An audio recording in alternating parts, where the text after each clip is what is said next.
stormy down here. How's it up there? It's not too bad this morning. It was terrible overnight. Absolutely shocking. It was like, I don't know, the thunder was so bad, the house was actually shaking. Wow. Yeah.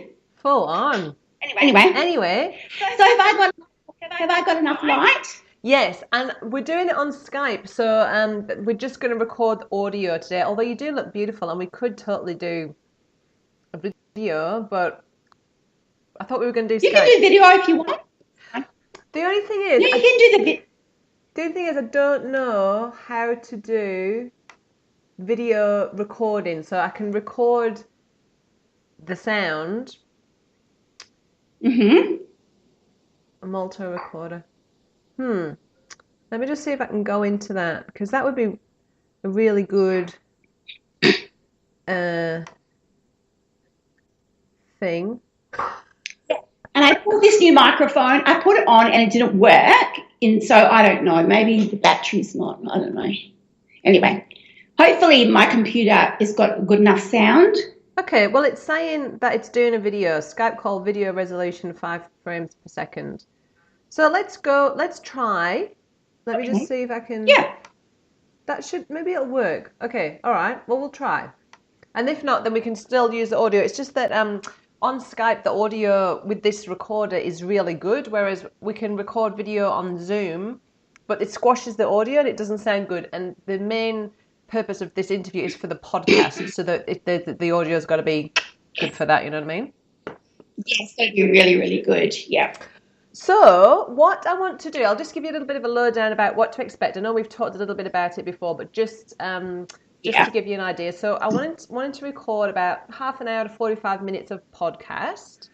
The aim of this podcast is to really spread the word about paleo, to make other people join the dots between food and their symptoms. And I aim to do that by sharing real stories about real people and real food. So I'd love for you to talk us through your personal journey, like is in your lovely book. I love your book. I love your book. Thank you. You just wrote such lovely things about me. I sold about 7 books just from what you said. Isn't it amazing? That's just once people contacted me. I'm just like, I just feel, that was such a blessing. Yes. Yeah, it's so Thank cool. you. You didn't have to do that. Well, I know, but this is what I love, and about how all of this, this it's like this collaborative network of, people supporting other people, because we've all got the same vision and the same mission, And so it's great that I can support you, and then, you'll share this podcast with your audience, and then some of your audience might want to come and buy my stuff, so it's really nice and warm and lovely. I love how it works. Yeah, and I was wrapped in, I saw that Mel gave you a really nice post as well, so that's it's lovely. Yeah. And for me, this is such a blessing because my journey has been so lonely, very lonely. Okay. All by myself. Absolutely all by myself. Nobody I did try to ask for help from a few people, just to run by a few things, make sure I was on the right track when I was doing my book. They never even replied to me. Yeah. And Peter, one too. I must have sent him 3 different things. And this was years ago. And I said to them, I'm a grandmother. So they knew, so I was no threat to them. You know what I mean? Kind of thing.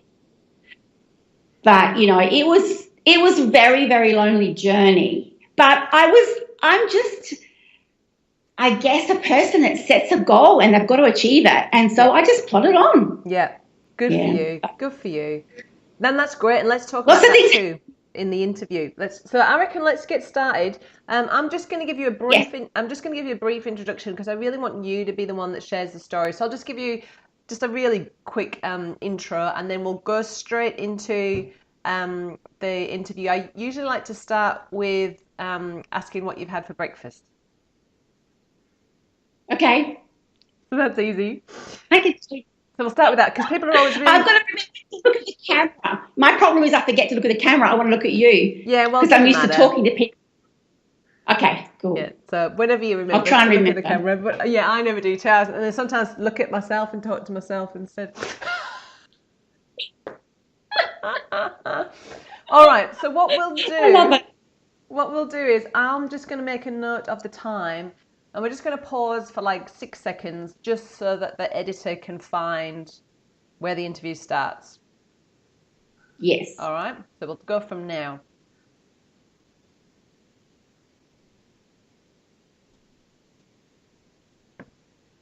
Welcome to the Primal Alternative Podcast. Today I am joined by the lovely Sue Joy, who is author of the cookbook, The Joyful Table.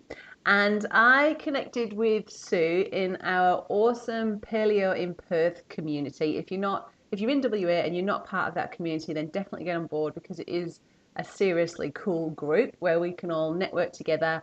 I live down in Albany, which is about 6 hours away from Sue, but whenever I go to Perth, I've got this like whole group of new paleo pals, and Sue's included, that I get to hang out with. And I saw Sue last week at Pete Evans's showing of The Magic Pill, which Sue and I both went to. And Sue very kindly gifted me a copy of her amazing cookbook, which I am delighted with and going through, and the kids are loving it. Cook this, make this, make this. So welcome to the show, Sue. I'm so excited to find out your story. Thank you. Thanks so much for having me, Helen. And it was great to meet you in person last Wednesday evening. So it's good to see people on Facebook and hear them. And I've heard some of your podcasts, which were just wonderful. Thank you. But it's just nothing like actually meeting in person. It's just great. Having a big cuddle. And it's funny because, like, and this is what I love about social media, is like you know people before you meet them. So like when on first meeting, It's like big hugs and like, oh, so nice to meet you, which is really, it's kind of like a bit backwards, isn't it? It really is. It really is. It's just opposite to how life normally was, but it's good, and it was so lovely to catch up with a lot of paleo people. Yes, love it. I love it. So I am rapt to have you on the show, and we're going to delve into your personal journey, and you can tell us, you know, what was happening health-wise with you that made you come to paleo. So we're going to start with that, but before we go there, let's start with what you had for breakfast. Well, I had chocolate cinnamon chia pudding bowl for breakfast. Topped with some of my homemade granola on top of it and a few strawberries. Delicious. So I get my dose of cinnamon when I have that. That's really quick and easy breakfast. Just whiz it up in the blender. So you actually have a chocolate mousse for breakfast in one way, but you've got half a banana in it, coconut milk, you've got chia seeds in it, cinnamon, some mixed spice. I put a little bit of gelatin in it, and sometimes if I know it's going to be a busy day and I may not get all of my greens for the day, I put some spinach in, and you'd never know it's in there. Wow. And just whiz it in the blender into a bowl, sprinkle it with a few things on top, and eat it. Wow. And the cinnamon, I always get cinnamon in my day every day, because that all helps with leveling your blood sugars and helping metabolize your carbohydrates that you may get that day. So wow. Anyway, that was this morning. That's a great little tip. So like if people were thinking, oh, I want to get some cinnamon in my life in terms of, you know, for their blood sugars and helping them to metabolize their carbs, what sort of, are we looking at a teaspoon, or like how much you reckon, Sue? You would have between 3 teaspoons would be the max in a day. Mm-hmm. So I always, every day I would get at least a teaspoon in it. It goes in my savoury cooking. It goes in my breakfast. It goes in lots of things. But I would probably have around 2 teaspoons a day. But you need to choose. Don't get me off on these things. We haven't even started. I'm not going to get off on cinnamon. We need to speak Ceylon cinnamon, not Cassia, which is really called the fake cinnamon. And the real cinnamon is Ceylon. So the fake is much, much cheaper. Or it might be called Chinese or Vietnamese cinnamon. And that will be probably what you'd get in the supermarkets, because it's so much cheaper and easier to get. But I just ask if people could really try and search for the real cinnamon, which is Ceylon. And I buy big bags of organic online from iHerb whoops, giving a plug, just as much cheaper. But you can get it, here in Australia. You just need to search it out, and that's much better for you. So is there? Sorry, no, I love these tips. This is great. So because I get Cassia because that's just what you get when you order cinnamon. They send you Cassia. So is there no health benefits to Cassia at all? Yes, there are the same health benefits. Research has shown that you'll get the same health benefits with your blood sugar levels, helping with that, and helping. Cinnamon is an actual natural preservative. Oh. So when you eat it and you've got food that might not be the best food in your tummy, it could be, it's also antifungal, antibacteria. So even if you had some food that was a little off maybe and you had cinnamon with it, you should do okay. Now, Cassia does have similar benefits, not quite as high, but there is some side effects of Cassia. There is, I can't remember what it's called. I should remember it. Well, sorry to put you on the cinnamon spot. We weren't going to talk about cinnamon, but what do you know? So Cassia can be a little bit toxic in a certain area if you overdo it. So if you're having Cassia, don't go up to 3 teaspoons a day. Keep it, maybe just go 1 teaspoon a day. Yeah. Top tips. That's awesome. Okay. All right. So that was great. So we've learned about we had a lesson in cinnamon and also got a new idea for breakfast, which is great because I know a lot of people that are new to paleo really struggle with breakfast and they very quickly get sick of eggs. So that's a great one. And I know I don't mean to keep plugging your cookbook. But that's not in my cookbook. That's on the website. That recipe, chocolate cinnamon chia bowl, is on my website under breakfast. And what's if anyone wants to find it. Of course they do. What's your website address? www.susanjoyfultable.com. SusanJoyfulTable.com. Cool. And we'll put that in the show notes too, so people can just click straight there, which is so cool. So Sue, take us back to a time in your life when you were on the conventional wisdom, low-fat diet. How was that working out for you? Well, I actually was on a low-fat diet for something like 18, 19 years. And avocado was the enemy. I loved avocado, but I could not put it on my plate. It was total fat. Too fatty. And the food that I actually went without was unbelievable. And because when I hear something, I believe it. If that's really good for me, I need to do that. And I don't go off track. I just all right, this is good for me, I do it. So I bought every book I could. The government said low fat was the best. So I changed all my way of cooking. And even instead of putting oil in with my onion and frying it, I would put some water in with my onion and fry it because I didn't want the fat. Yeah. That's how extreme I went. And then later on, my liver function test started coming back. Many years later, they started coming back with abnormal results. And I was having scratchy skin. I was having lots of problems. And then I had some testing done, and my liver function tests were ridiculous. And I had such bad fatty liver disease, and the doctors just could not work out. They took me off any medication they thought it would be, even anything like any normal painkiller from the grocery store, anything. I couldn't have anything, but it didn't improve.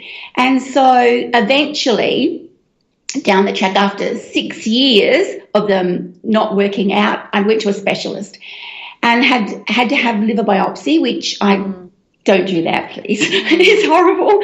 And the specialist then sent me to dietitians. They knew there was a link with diet, but they weren't sure. So I was sent to several different dietitians because nothing was helping.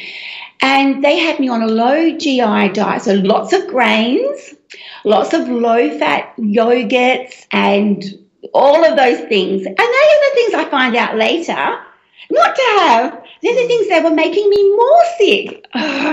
So the specialist just gave up on me because there's nothing that they could do. They figured they'd tried everything. So eventually I found I was managing chiropractic clinics at the time. So I was in the health industry and I had a very, very stressful job. Most of the time I was actually managing 2 clinics at the same time. Oh, yeah. And I was having hormone issues, very stressful job, and I went to see a more holistic doctor about my hormones. So he did huge lot of tests, and of course one was my liver coming back. You know, he got all those results back, and I go in to see him, and I think we're going to talk about my hormones, but he couldn't get past my liver tests. He goes, my goodness, you've got catastrophic fatty liver disease. He said, if you don't do something about this, you're going to lose your liver. And he said, you don't understand how bad it is. He said, you're too old to get a liver transplant. He said, you don't smoke, you don't drink. He said, but because of your age, I think I might have been like 56 or something then, I don't know. I'm 62 now. I don't know. It was age. And I'm thinking, sorry, I just gave away. Yeah, I was going to ask you that too. I thought I was. Sorry, 62. So you'd think at 56, wow, they would at least give you a liver. But he said, no, you wouldn't get it. Someone younger, and it didn't matter if they were on drugs or what they were, just because they were younger. And so that was a real eye-opener to me. Yeah. And he said, we need to work on that before we do anything else. He said, because once you get liver disease, you get, the scar tissue that was forming would turn to cirrhosis of the liver, and then that was that. So he gave me a book by Dr. Sandra Cabot, and he said, I want you to take that home and I want you to read it. And it was about reversing fatty liver disease. So I went home, I read like crazy, and I started removing everything that she said, which was processed sugar, dairy, it was gluten, it was beans and high carbohydrate foods. So straight away I went on there and I went back to see him, and he saw improvement, and he goes, wow, you're really doing what that says. And I said, well, of course I am. And he goes, well, most people, you tell them something and they figure it's too hard, so they don't do it. And I said, but I might not live if I don't do this. And anyway, I had great improvement, but I still couldn't get back into the normal range with my liver function tests. Mm-hmm. So I just started my own researching. This is before paleo was popular, or I had never heard of it. And just researching, I'm not just going to cut out glutinous grains. I mean, I'd gone to every Asian store, Indian store, trying to find flours that didn't have gluten in them, just so that I could make things. Had nothing to follow. There was no wheat-free books available. There was nothing. So I had to experiment myself. But then when I started researching, I started seeing, no, cut out all grains, not just gluten grains. Do this, do that. And I started reading more things. And I actually, about 11 months after, I was in the normal readings for the liver function test. And that was it was actually for me a very emotional time. Absolutely. That I'd actually achieved that. And then after that, it started coming out, the paleo diet, and it started becoming popular. And then I realised that's what I'd been doing. That's how I had healed. Doing that. I'm all over that. And I've got that. I didn't even know what happened. I love it. So a lot of people during that time had started approaching me and said, look, a friend told me that you reversed your fatty liver disease, and I've been to the doctor and I've got fatty liver disease, but they don't know what to do about it. He just shrugged his shoulders and told me I had it, but didn't tell me how to fix it, because he doesn't know how to fix it. And there's no drugs to fix it. Oh, really? Okay. And so people just started connecting with me. And I said, look, I've had to rethink my food and rewrite recipes. I had paper everywhere. And I said, would you like help? And because, I want to help people. Yeah. It's just a natural thing that you want to do that when you're passionate about something. Absolutely. So I started giving out my recipes, emailing them to people. I'd type them all out, and some friends I'd drop in, I'd take them samples so they could taste them, and then they'd say, oh, yeah, I want that recipe. And that's kind of how it started. I was doing that for probably 18 months. until one of my friends said to me, so I have all of these papers of your recipes. Can you put them in something for me? Like, can't you put them in a book or something? And I kind of thought, well, that's a bit rude. I'm doing all this work. Oh, really? Yeah, I love it. How rude. To put it in a book. So anyway, it was kind of funny. And then I eventually retired from a lot of things happened. Stress was affecting me. I then Hashimotos and a thyroid autoimmune disease. And a lot of that, I think, was brought on by stress with my job. Okay.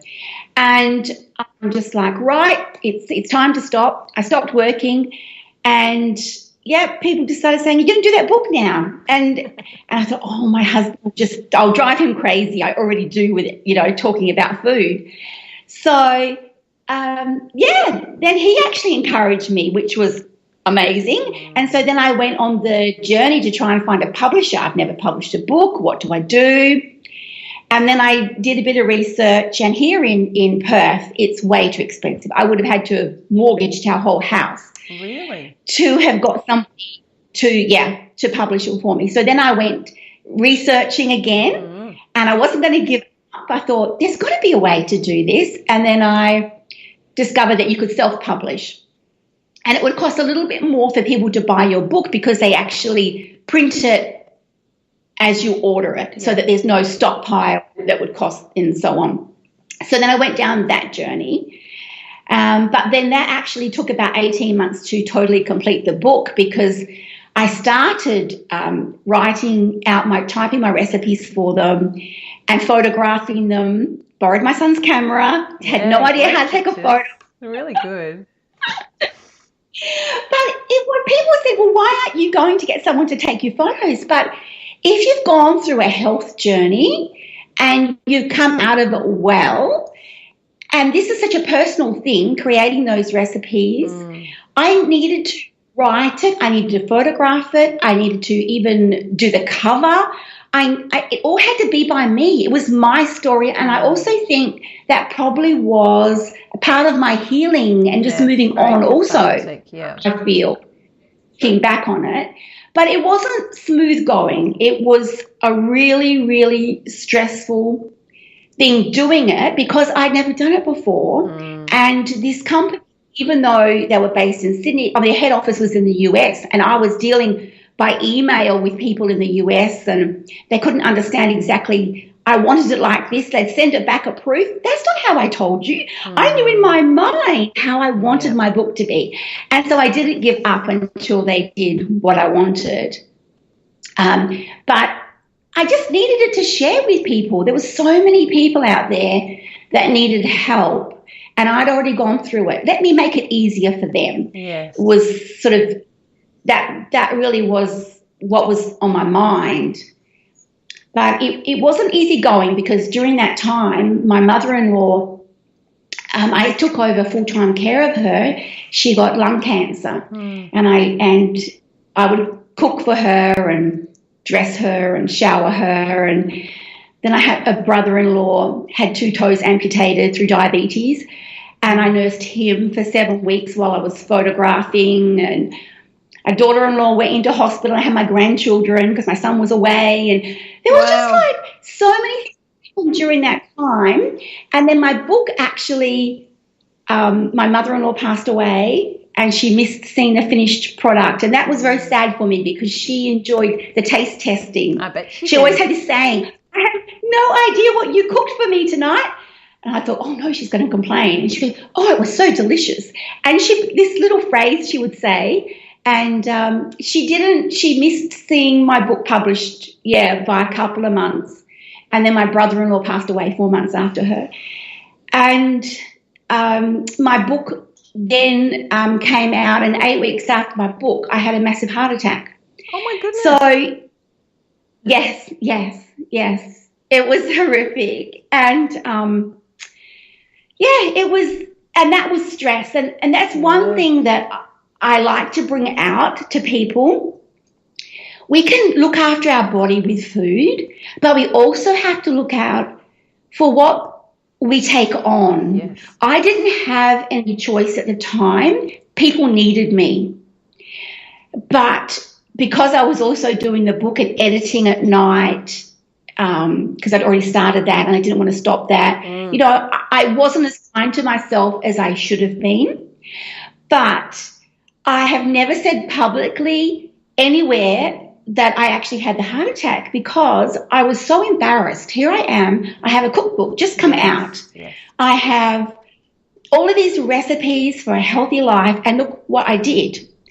But then on the other hand, it's amazing for me to have had an angiogram and rush me in and everything they did, and they get inside and they're going, oh my goodness, this woman has 0 calcium. There's nothing built up in her arteries. There's absolutely nothing. Wow. I had coronary artery spasms. So my heart muscles closed over. Okay. So they actually went into shock, and they squeezed and closed my blood vessels up, and there was no blood to the heart, which caused the heart attack. Mm-hmm. So that was my warning, slow down. So take time for yourself. But when the cardiologist sees the results and they're going, what? I wish I had that on a piece of paper. That's like gold. To have on a piece of paper, you have 0 calcium, 0 build-up, you've got these perfect arteries. And he said, and look at you, look at your age. And I said, I eat a paleo lifestyle. And he goes, well, don't change how you eat. Yes. And this is a cardiologist Keep doing in the what hospital. You're doing. Wow, that's a real achievement. And you know what? So I'm really glad that you brought that up. I know exactly what you mean about, you know, because, you know, I'm putting out my message and sort of saying, you know, look at me, do what I do kind of thing. And so you do feel like you've kind of got to be this perfect example, but the reality is that perfection's just a myth. And I think it's great that you've shared that, because yes, it does start with food, and you can transform a hell of a lot just by ditching the grains and the dairy and the refined sugars. But it doesn't just stop there, does it? There's no point just eating this amazing paleo diet if you're under a lot of stress, if your sleep's terrible, if you're doing a job that doesn't align with your passion, you know, all of these different factors. It's got to be the whole thing, doesn't it? Not just the one part. Yes, the whole package. Yes, because food plays such a big part, and of course it did when they saw inside my arteries. We had proof, but the things on the outside were still affecting me, and I had to then look at the blessing. Look, and then my heart healed. There's no evidence now that I even had a heart attack, because my body could mend itself because I had it. I was feeding it correctly, but I just didn't need that correct. That's right. And it's like, you know, when you get into those, and we're all in these chronic stress patterns, and you know, like you were working really hard in your chiropractic job and managing 2 clinics, and very stressful, and then you retire. We sometimes repeat the same kind of habits, you know, so then you had lots of, you know, pressure on you, and you were still lots of stress, even though you had retired. And it's just, I think it's what's happened to you, and I think it's beautiful. It's like, it's just your message, like you say, it was a blessing. It's like a message. Your body was going, okay, look, Sue, if you're not going to chill out, we're going to make something happen, so you pay attention. So tell us, what have you done? Because stress is like a biggie, right? We're all, you know, maxed out one way or another. And even like, it sounds so lovely and romantic to make a cookbook, but even that, like you say, in itself is really stressful. Yes. And even just from the levels of the actual administration of it and doing it and liaising with the different people that you need to deal with, but also all of the personal issues that come up when you're putting your baby out there in the world, right? It's huge. Like, I totally know what it feels like. So can you talk us through what you've done now, Sue, to manage the stress? I'm making sure I'm going to bed early. I've changed my sleeping, because, of course, when I was caring for the other family members, when I was editing, getting emails back from the publisher, I wasn't up to 1, 2 o'clock doing the editing because during the day I was caring for them. And in between, I was taking food photos. And making all the food. Now, making all the food. I had to make it to photograph. But then I did have plenty to feed them. But going to bed. I try now to, get ready for bed at 9:30. So that's a big for me because normally, even on a normal night, it would be 11. But of course, when I was doing the book, it was much later. So that's a big change, is getting more sleep. I've stopped putting the alarm on in the morning. Now, a lot of people, they have to. They've got to get up and go to work. I work from home, so I can change things around. But I've had to do things that would help me. And I've got great daughter-in-laws, and they just watch me all the time. Sunday is always family lunch, everybody over. And then they started stopping me, right. So we're still having family lunch, but let's just do salads and let's just get the guys throwing meat on the barbecue. Let's not you just cook a big meal. Much less stress. So they started, much less stress. And sometimes they'll say, if you don't get time to make food on Saturday for Sunday, just tell us. We'll pick up a couple of cooked chickens on our way to your place. And they've just made me chill that bit there, which that'd been great. And there's that element, isn't there, of relinquishing some of the control, because I don't know, like I think you and I are quite similar, but I kind of wanted to make everything because I wanted it to be really perfect, like perfect from a paleo perspective, but also because I wanted to, like, it was kind of like a love language, really. I want to make this for you, to show you, and I've totally got this and I can handle it. So it takes a lot. It's not just a case of, oh, thanks for your help. It takes a lot to relinquish that tight hold on everything, doesn't it? Yes. And I think also being the mother-in-law, the person caring for everyone, I tend to want to think about their needs before they even know their needs. Because my daughter-in-laws will say, how did you know I needed that? You just went and bought that for me. I said, because I knew you would need it in a couple of days. They go, but I didn't even know I would. And they said, make your mind stop thinking, because I'm always thinking, preparing. It's just a thing about me. I'm always preparing and thinking of what's going to be needed. Let's get it organised early so that there's no stress at the time. But I'm probably getting it organised. Gorgeous. But it's really letting go also with a few things around the house. I like the house to be tidy and things, and so I try not to be quite as a perfectionist. That's helped a little bit. And if no one's coming and I'm going to have a busy day cooking in the kitchen for testing, if I don't make my bed now, I don't stress. I would never have a day without making my bed. And now I'm like, well, no one's going to be here. No one's even going to see that room.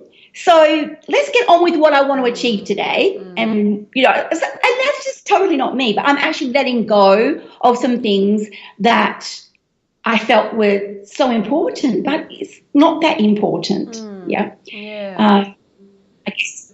But it's really just slowing down. Just not trying to be me for everybody. Yes, it's good. And boundaries are good. To have, look, I'm prepared to do this much, but it just gets into that, I talk about this quite a lot. We serve, we serve our communities, we're serving our families, and then there's service, and then there's martyrdom. And as women, we just sometimes it's too much of a blurry line, and almost like the more stressed and overwhelmed you get, the more you do, and it's just like this vicious cycle of like, and then it just leads to, well, a heart attack in your case, but it doesn't always have to be quite as extreme. So just to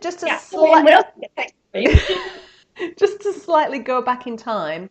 Now, fatty liver disease, I haven't really heard a great deal about it, and I would just like you to run us through some of the symptoms of it, because it's something that I just associated with alcoholism, which is obviously not true because you don't drink at all. Totally true. So tell So us a lot of about, people, you said scratchy skin, but what else does it involve?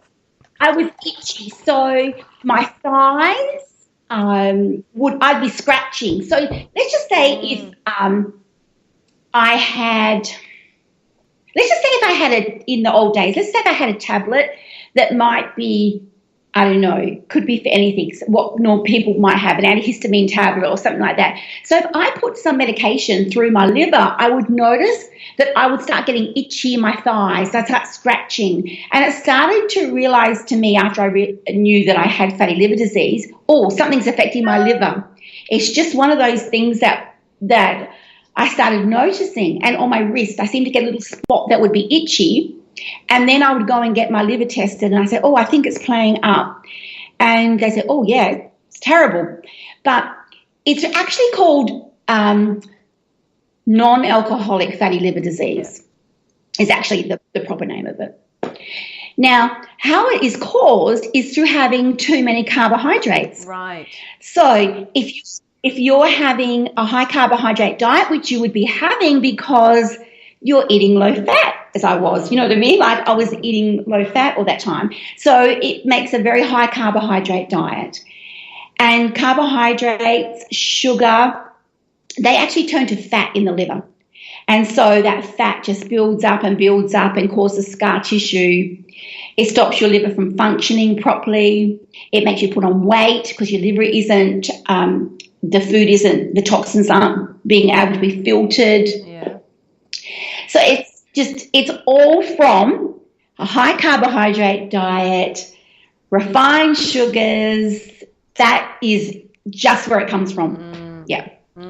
So and of course other people will get it. It's so interesting, and it's funny when you start to join the dots. And now you've told me that when I had my health crisis, one of my symptoms was estrogen dominance, and that presented in things like really bad PMS, really sore boobs before a period, and really heavy periods. Won't go into too much detail, but really heavy periods. And so this was because I had buildup of estrogen in my body. And since I've gone paleo, my periods are like they were when I was a teenager. You know, there's like, oh, nothing, no, oh, there's my period, oh, no dramas, and no boob pain and all of that kind of thing. And that's because I've managed to process the estrogen through my liver. I think it's the phase 2 detox, but it might not be because I'm not a naturopath. But that's so interesting. So, you know, like that could just be from a sluggish liver from eating all of those carbohydrates, right? Yes, that's right. And so much fat had built up around my liver. And of course, it can be quite tender.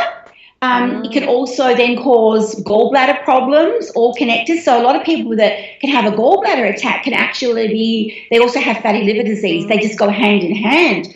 Wow. So moving all those carbohydrates. I mean, I still have carbohydrates, and as women, we need carbohydrate for our hormones, to produce our hormones, but we need the carbohydrates like, you know, only like half a cup of sweet potato, some carrots, green leafy vegetables. They all have carbohydrates in them, and that's the carbohydrates that we want.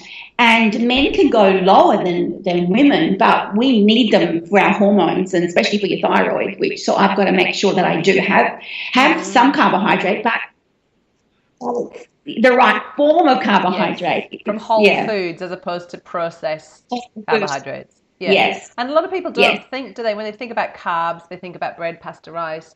But there's, like you said, there's carbohydrates in all fruits and vegetables. And so if you're eating from, you know, the primal spectrum, you'll get ample carbs, right? You don't need to supplement. Correct. Because there's no nutrition in bread that you can't find in any other plants and animals, is there? That's correct. That's correct. And we find so much more nutrition in those foods that are going to replace the bread, you know, the carbohydrate in the bread. We get so much more in that package. It's like a whole package where the slice of bread might just give us brain fog a little bit. And everything else that goes with it. Yeah. So talk us back about the Hashimotos. So when did you get that diagnosis, Sue? That was diagnosed about 12 months before I actually retired. I was actually running a clinic with the principal. The owner was overseas for 6 months, and I had locums in. I had organising all different practitioners, and it was a very, very stressful time. And during that 6 months he was overseas, I thought I had a virus. I couldn't go to work. I was in bed. Everything ached all over. I felt ill, and but I needed to work. So I had a couple of days off, and then I would crawl out of bed, and I'd go and could sort of do half a day at work. I was just aching. I was so tired. Just the fact of getting out of bed and showering and driving to work. By the time I got halfway to work, I'm driving. That was enough. That was enough energy. I was ready to go to bed. And so after 5 weeks of feeling like this, I actually went to my GP and I said, I've had this virus for 5 weeks. I said, I really need you to check me. And he goes, you cannot have a virus for 5 weeks. I go, oh, all right. Okay. So he did some blood tests. Then I got a phone call, quick, get in here. And he says, you've got thyroid disease. And he said, that's why you feel so, so sick. And so then I started on thyroxine, which that's probably the only medication that GPs give you. But it actually took months and months to start to feel better. It was very slow. It was slow. And then I just decided later, I think it's just time to retire. It's just too many things happening with my body. It's just time. And the great thing is the doctor I was seeing for my liver, the more natural doctor, he then put me on a natural thyroid, a compound pharmacy did. And I felt better with that because I wasn't quite producing. Thyroxine is T4, but we had to convert it to T3 to use it. And I wasn't converting it properly. And so getting a proper natural mix was much better for me. So I do really, really well with my thyroid. I take my tablet every day. If I overdo it, I will find I will get a little sore and tired and, that kind of bone tired. Yes. And that's a warning for me, you're doing too much. So in actual fact, that picks me up before I get too far. So you're listening to your body, aren't you? Really tuning in. And I really can now. I can work out what's going on. Yeah. That's amazing. So then that's my little reminder. Slow down. If you don't slow down, you'll get the bigger reminder down the track of our heart. So you've had your message and you are listening loud and clear. I love that, Sue. Yes. So let's talk about how things have changed, because you've talked about being absolutely exhausted and itchy and all of the other symptoms that you've mentioned. But looking at you now, you're like the picture of health. You're bubbly, you're vibrant, clear skinned. I can't believe you're 62. Like, you don't have a wrinkle on your face. Oh, laughing ones. Those ones are good. The laughing ones are good. And you've obviously got loads of energy. You're passionate. You're just amazing. So how is that different to how Sue was before? Have you always been this bubbly, vibrant person, or? Yes, I've always been a bit noisy, and I've always liked to do lots and achieve lots, but I would get worn out previously. Yes, where now, I get my little signals when I've done too much, but I think when you're so passionate about eating healthy, and I'm so passionate about making things easy for people. I don't want people to have the same journey as I had. That's hard work, and trying to create food that your family would eat. That's hard work for people. I want to be able to help them in that way. But I just think now there's no itchies. There's no. I don't know. I feel great. That's amazing. I actually don't know. Yeah. So why? I do know why. It's really it's so inspiring. And I'm just going to talk about your cookbook again, just in case nobody saw sorry, before, this is the cookbook. It's so good. And look how thick it is. It's like 150 recipes in here.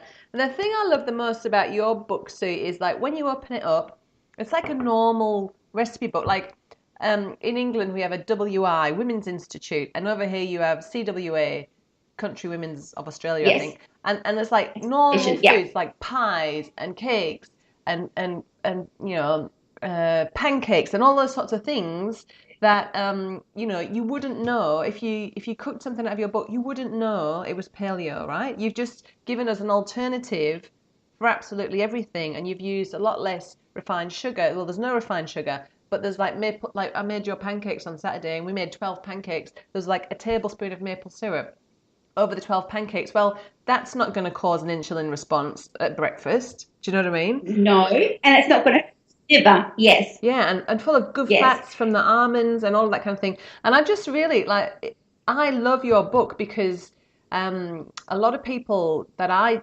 speak to say that it's just paleo's like it's so hard, you know, and they even like sabotage themselves before they start because they say, oh well, you know, I'm never going to get the kids on board eating broths and liver and you know that kind of thing. And or the husband's not going to like it either. But your book makes it totally doable, doesn't it? It does. I think women who have young children and say they're already paleo, they bring them up in their home right from birth. That's easy. You know, you might have when they get to school a bit of conflict because of what other children are bringing, but you can. You know, they're actually used to eating a whole food diet, your children.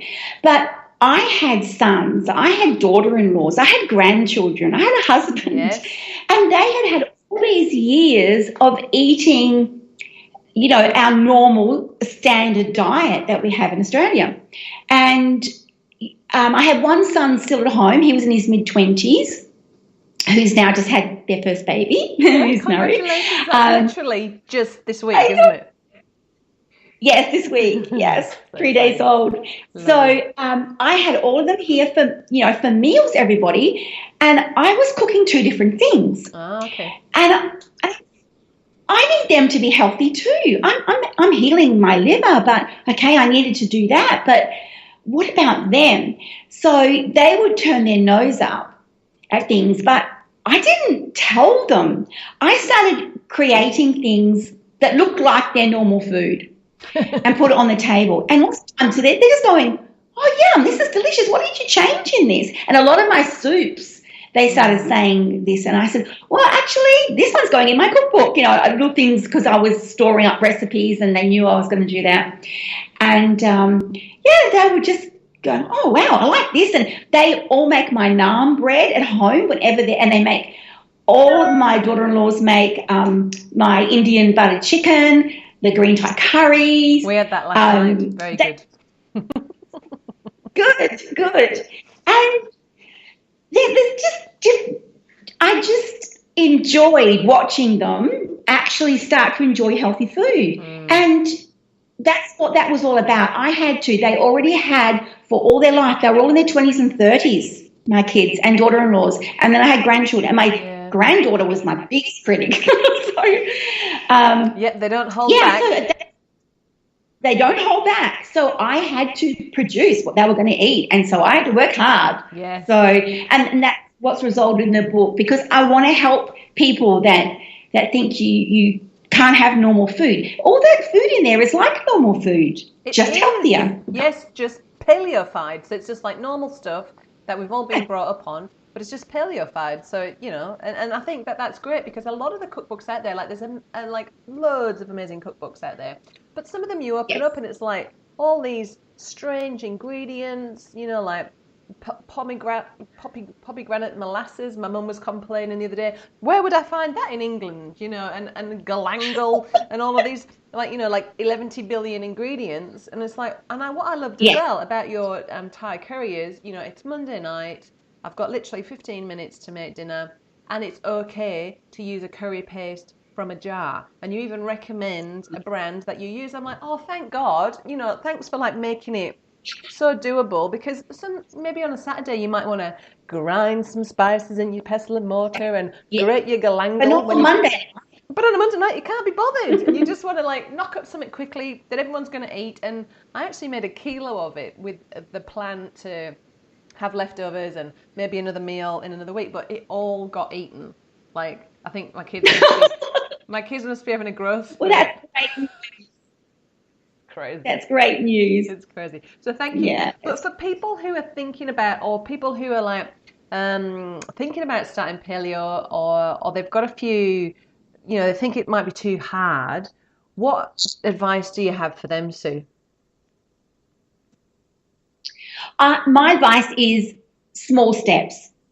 I had to go full, you know, I mean, hardcore because it was life-threatening. So I couldn't function without a liver. So it was hardcore. I had to really, really work hard.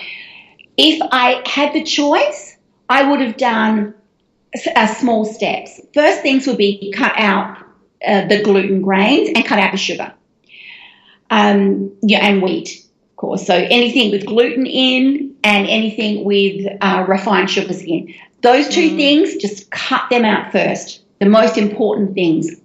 Once you master that, once you get used to eating without them in there and you find alternatives that will help you, you've achieved that. You know, it's like, look, give yourself a big kiss. I mean, a big tick. That's a big step. Absolutely. Then start looking at taking out the legumes. You know, but even though I'm saying taking those things out, you might think, I can't take them out, but you're going to be replacing them with other things. Yes. And those things you're going to get used to. So you're going to be replacing with lots and lots of different things, lots more vegetables. You need to think of, one thing that gets me a bit upset about people saying paleo, they keep saying caveman, meat, and really it should be a plant-based diet. Yeah. So, you know, plate should be about 2/3 of vegetables, salads, vegetables, and then about 1/3 of protein. And don't forget the fish. You know, I know it's hard to get fish that isn't wild caught, but we still can get it in Perth. I bought a lovely piece on Saturday and made fish fingers. Yummy. Yeah, so we're having fish cakes. So that's another one that's totally. You've got a great Thai fish cake recipe in your book too. But the fish cakes are so family friendly, and you can squeeze loads. I normally put in loads of extra veggies in there and handfuls of spinach and blah, blah, blah, mix it all up, and they're just getting patties. They think it's great. Yes. People just need to get creative, and they also need to stop thinking about what they're not having. Yes. One of my biggest things when I actually got Sandra Cabot's book and I read, I can't have this. The first month was the hardest.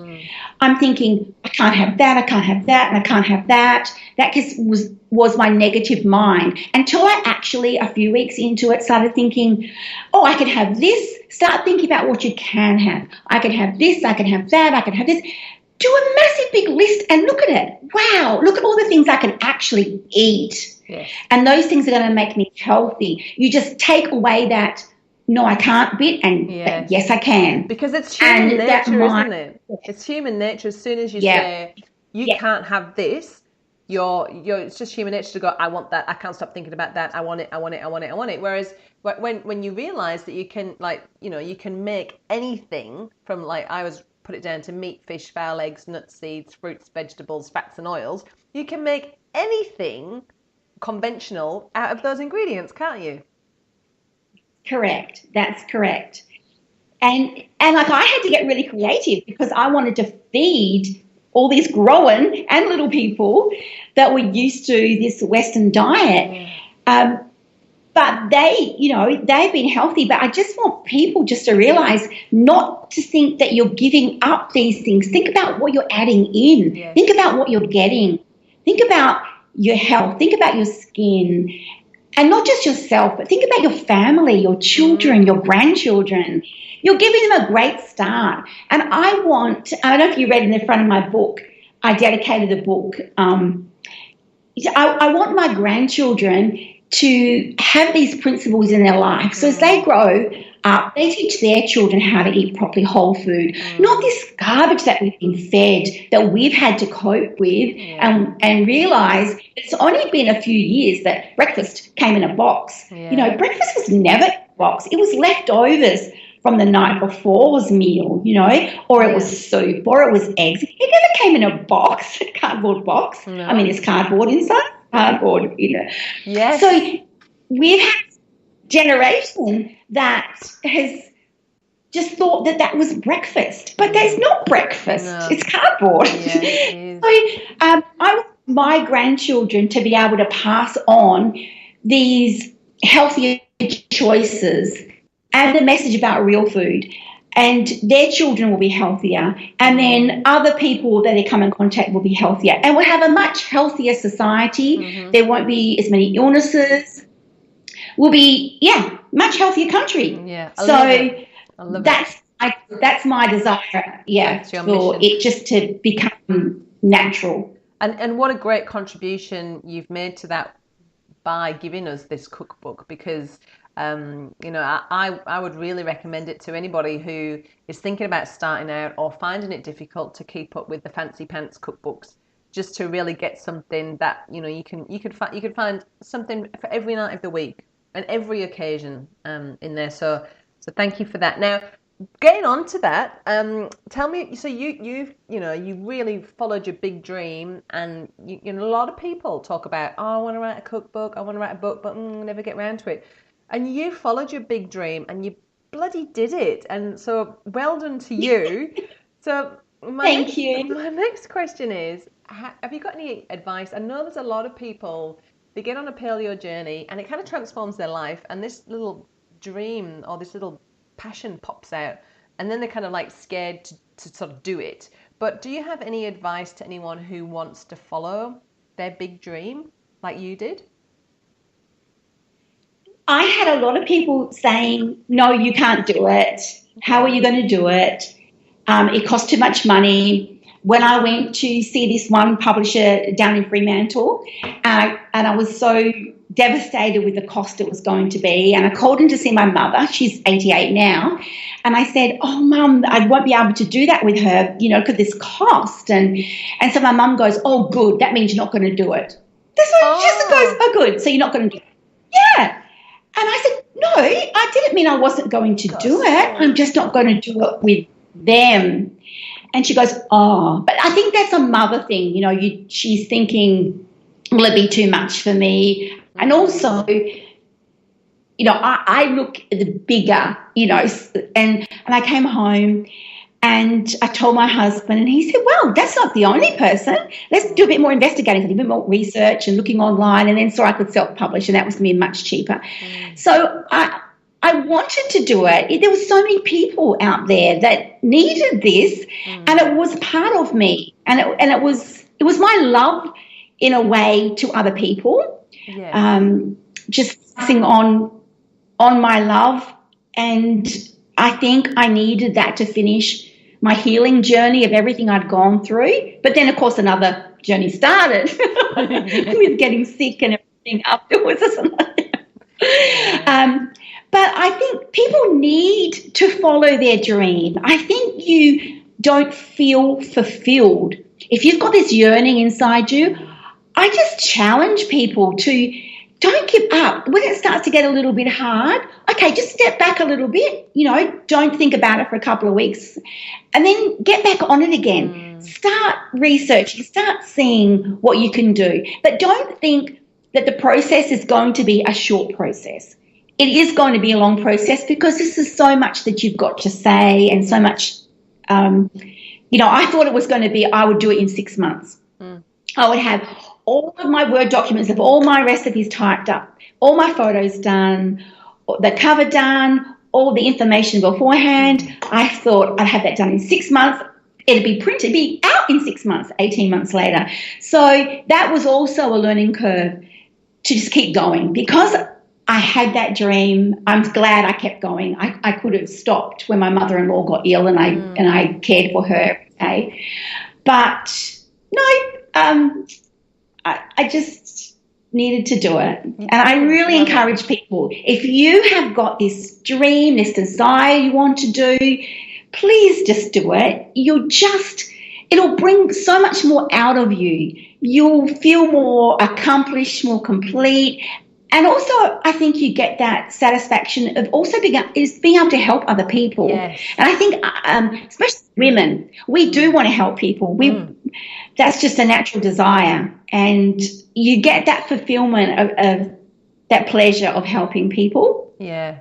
And I always No, it's beautiful. And I love what you've said there. You know, you've taken that passion, and it's that passion that's been like the fuel under your your willingness to persevere, and even though it's a bumpy road and it took longer than you thought it was going to take, you got the product out there. So like, major kudos to you. And I love that what you've thought about as well is not just you, and yes, it's been very cathartic for you and a big accomplishment and extremely fulfilling to bring your book to the world, but you're also thinking about what's in it for them. You're like, what's in it for mums like me who want to cook something quick on a Monday night when you've only got 15 minutes of time, So, and I always think when I'm talking to people about following their big dreams, think about what's in it for the people that you're serving. Really helps to pull you forward, doesn't it, Sue?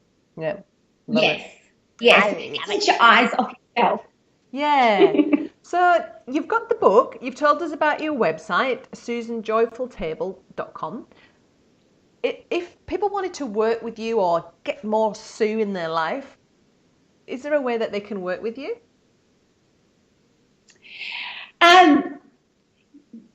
Anybody, yeah. I mean, it's actually been quite a lonely journey for me because I didn't know anybody else really in the paleo field. I just went with my gut feeling. I just kept researching and I just did my passion. I just did it in the background. I was just at home. I was doing this. But there's many, many times I wish there was someone I could ask a question. I wish there was someone who'd already published a book that I could ask, what was tough about it? What should I watch out for? What questions should I ask? I didn't have that, and I didn't have any friends that ate paleo. I didn't. It was a very lonely journey, but I kept at it. It's what I wanted to do, so I did it. If no one's going to help me, that's okay. I will do it my way. So anybody is out there that actually needs help, it would just bless my heart to make their journey easier. If they had it on my website, you can contact me through my email, any questions. And I get a lot of people down south, Busselton, Bunbury, people emailing me saying, I heard you on the radio and I can't stick to my diet. I used to do different things like Weight Watchers and things like that. So I just need a bit of guidance. And so I just start emailing them and or messaging them and getting a friendship going. And one lady I did meal plans for several weeks. She just could not work out what to eat. Yeah. So I hand wrote on things and I photographed it with my phone and I would email them to her. Gorgeous. That saved time for me because I wasn't typing up this big thing, but I could help her. And I would give her recipes on my website or I'd tell her other things. And that's just something I enjoyed doing for her. She was stuck. And I've had other people contact me just through hearing me on the radio. And that's great. And it doesn't cost anything to me. It's just sharing, helping people get on track. So I would love to help anybody that's wanting to do something or they're stuck. I mean, that's what we need to do today. And it's not about money. Do I need to pay you to help me? I just think as a society, we need to be available for people. Absolutely. Sorry. I love it. I love seeing that passion come through. I love it. And yes, of course, you're on the radio. You did tell me that last week. Which station can people hear you on and what capacity? It's 98.5 FM, so it's Sunshine Radio. And it's every second Monday So it'll be this next Monday coming up I'll be on, and it's after the 10 o'clock news. So it's the morning show with Mike. So that's quite funny how that came about. 98.5 had advertised that they'd like some bloggers on their website. And they just kept advertising it. And I thought, I might just apply and see if, So I sent in my details and I was contacted straight away. And they said, because I'm thinking, here's something else I can help, you see. And it was just voluntary work. You don't get paid to go on there. And so I got an email and they'd gone and looked on my website and they said, we've chosen 12 people to help us with our social media on our website. And we've chosen you as one with health and healthy food. And so I had to do a contract with them and they can use things that are on my website and put it into theirs. But then the next week I got a phone call from the morning show producer and he said, so would you come down and meet me and stuff? And I'm going, yeah, like what? He goes, I'd like you to go on my show. I'm going, I'm not sure I could actually go on the radio. Anyway, so please come down. So I went down and I took my book and we got talking for ages. And he goes, I want you on once a week. I said, look, let's just start. I'll do it fortnightly. I don't think, here's me again, I'm like, I know that would put pressure on me. Yes. I'm trying to, Yeah. Good so babies. that was a good girl. Yeah. Good choice. So I said, fortnightly. So then I started, so I write a blog about what I'm talking about that morning. So then they use that on their social media and on their Facebook. So I found out I'm doing the two jobs they asked me, the blog and talking on the radio, but I put it together in one thing. So when I'm talking with Mike about a particular thing, I can then direct people to that blog on their website to get more information or to get more recipes or share them recipes. So I might talk about let's just say I was talking about cinnamon, which I did a few weeks back. And so then I will put on in the blog recipes that would use the cinnamon for them. And so then we direct them to the blog. So that has been so much fun. So it's been 12 months I've been doing that now. Wow. And famous. Totally love it. Yeah, that's great. I love it. You just hear your voice. I love it. I love it. I love it. So, if you want to hang out with Sue as well, I know at the beginning of the interview I mentioned the Paleo in Perth community, but I also have the Primal Alternative Community, which is a smaller group, about 500 people, and that's a really cool place if you are new to Paleo or you want to come in and ask Sue questions as well. Another place to find her, or ask anybody, any 500 of us, a question. We're all on this primal journey together and all there to support you and your journey too. So, Sue, thank you so much for being with me today. It's an absolute. And Helen, thank you so much for all the work that you do.